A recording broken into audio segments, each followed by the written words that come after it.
Muchas gracias, señora presidenta.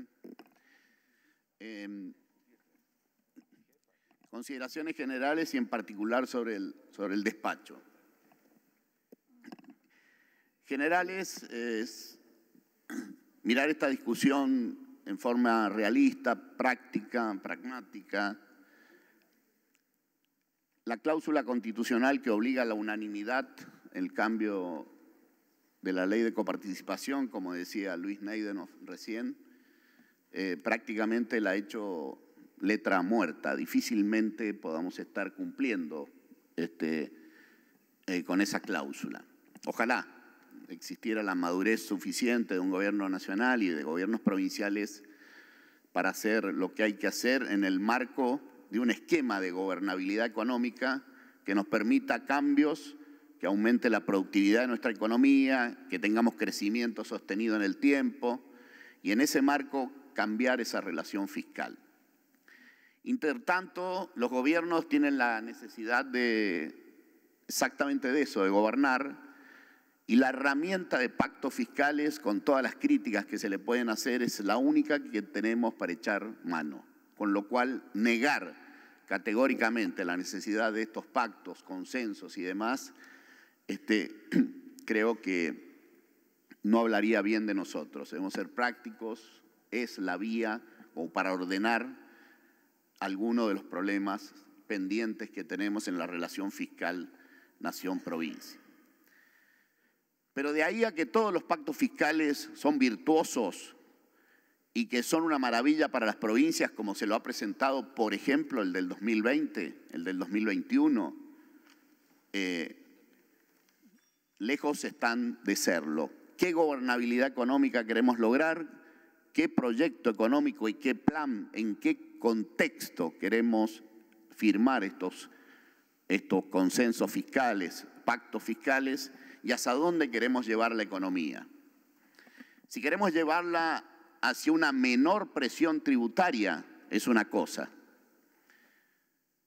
Pero hablemos qué ha pasado en estos 2 últimos años en materia tributaria. Lo explicaron mis predecesores en el uso de la palabra. Hay una mayor presión impositiva de la que teníamos hace 4, 5, 6 años atrás. El gobierno de Alberto Fernández ha creado 6 impuestos nuevos y ninguno de los 6 es coparticipable a las provincias. Ninguno de los 6. Y los gobernadores han estado pasivos en esa creación de impuestos.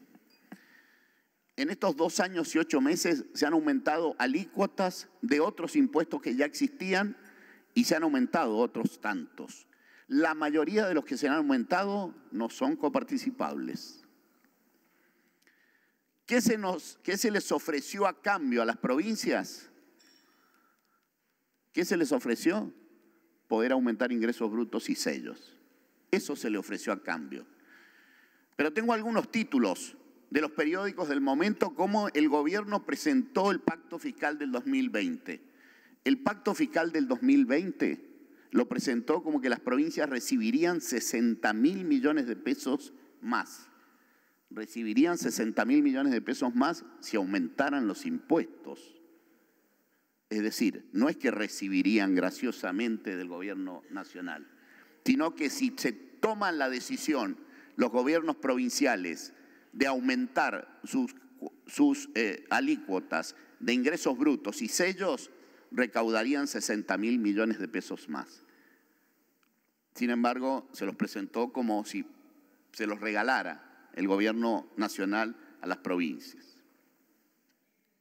El pacto fiscal del 2017, tuve oportunidad de ser gobernador en ese momento, tuvo sus críticas, pero lo firmaron la inmensa mayoría de las provincias, exceptuando 3. El del 2017 estaba en el marco de un plan de gobernabilidad económica, en un plan de crecimiento económico que no salió bien, antes que se diga, no salió bien, pero estaba inserto en bajar impuestos nacionales y provinciales. Y los provinciales que se querían bajar son 2 explicó el senador Schiavoni con bastante claridad y Víctor Zimmerman en su momento. Regresivos a más no poder. Y técnicamente se explicó también con detenimiento por qué en cascada perjudican no solo al productor, sino fundamentalmente al consumidor. Si hay impuesto regresivo, por demás es ese, es ingresos brutos. Si hay impuesto que no tiene nada que ver con un progresismo fiscal e impositivo, es ingresos brutos. Ahora bien, esa pretensión de eliminar ingresos brutos de un momento para otro, que también se tuvo en la década del 90 con pactos fiscales de ese tipo, y llevarlos a cero inmediatamente, algunas provincias lo cumplieron y otras se retrasaron generando distorsiones en ese tiempo. Por eso creo que el del 2017 estaba ampliamente apoyado por una mayoría importante de provincias. Ahora, si algo tenía bueno el pacto fiscal del 2017, que ahora todos lo denostan, era la cláusula con los compromisos que asumía la nación. Hay varios, con la provincia de Buenos Aires en particular, pero hay uno en particular que es los subsidios diferenciales en el área metropolitana, en AMBA. Lo explicó la senadora Vigo, lo explicó el senador Humberto Schiavone, pero quiero reiterarlo en el afán de que al pueblo argentino, fundamentalmente del interior, le quede claro.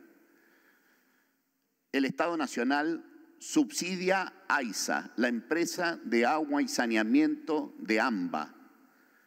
Los estados provinciales de todo el resto de las provincias subsidian sus empresas con presupuesto propio.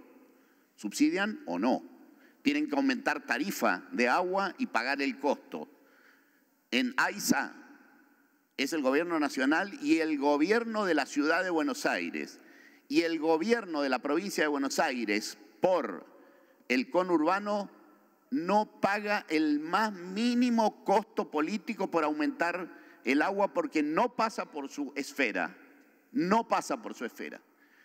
Otro tanto pasa con la energía, servicios sustantivos como es el agua y la energía.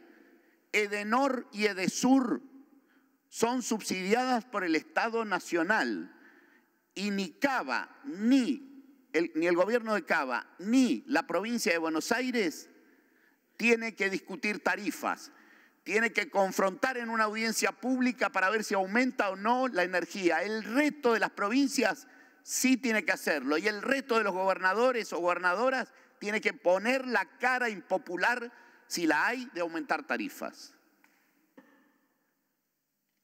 Lo mismo para el transporte público. Es bochornoso que todavía no aprobemos infinidad de proyectos, entre ellos uno de mi autoría, también con la senadora Vigo, con Beatriz Ávila, con Carlos Lozada y otros tantos, pero hay otros. El 95% del impuesto a los combustibles se cobra en el 100% del país y se gasta en escasos metros cuadrados de AMBA. No solo financia el transporte público de trenes y de micros en AMBA, sino hasta los subsidios al peaje de todos los ingresos a Cava y los subsidios del Gran Buenos Aires. El 95% se gasta aquí. Este pacto fiscal obligaba al gobierno nacional, y dice así, si me permite leer, el inciso N del capítulo 2, eliminar subsidios diferenciales para el área metropolitana de Buenos Aires, AMBA, en materia energética para el ejercicio 2019 y en transporte para el ejercicio 2021. El congelamiento de este pacto fiscal en el 2020 hizo que esa regresión de subsidios financiados por el Estado Nacional en AMBA perjudicara al resto de las provincias. Y sin embargo, nadie dijo nada al respecto y este pacto fiscal era un progreso concreto en la relación fiscal nación-provincia, en 3 servicios que son clave para la vida cotidiana de los argentinos, en el transporte, en el agua y en la energía eléctrica. Este pacto, al haber sido sacado del 2017, esa cláusula, y al haber sido congelada y definitivamente eliminada en este del 2021, consolida esa situación totalmente antifederal. ¿Y qué queda? ¿Qué queda de ese pacto? El aumento de impuestos. Eso es exactamente lo que queda. Quiero ir cerrando para explicar en forma pragmática por qué los gobernadores terminan firmando estos pactos. No hay una categoría única de gobernadores más allá de sus parcialidades políticas, que obviamente influye en su conducta. Pero no firmar el pacto fiscal para 20 provincias, alrededor de 20 provincias, tienen una serie de trabas a la hora de renegociación de deuda de todo tipo y color. Con lo cual, este pacto fiscal termina funcionando como un mecanismo extorsivo del gobierno nacional para con los gobiernos provinciales.